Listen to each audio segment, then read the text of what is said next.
It all started with an idea that would change offshore pipelay forever.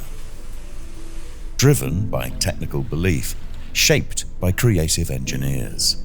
At a time when anchored pipelay was standard practice, we introduced a new concept, Lorelay.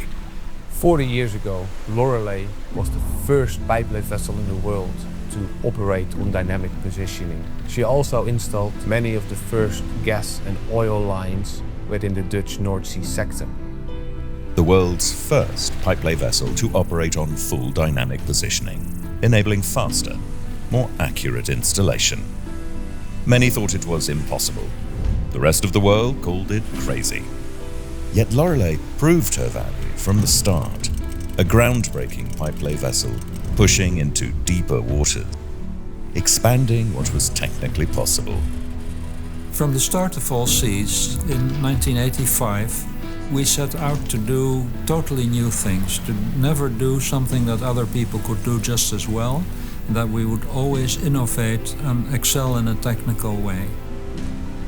But Lorelay is much more than a pipelay vessel. She's a home away from home, a village at sea, where crew work in close harmony. Lorelay is where the Allseas story began, and for countless crew, where careers are born. The first step offshore, a place to learn, to grow, to stay. Lorelay is a true jack of all trades, the Swiss Army knife in the Allseas fleet. Now, renewed and improved, Lorelay is ready for the new challenges ahead, more versatile and capable than ever.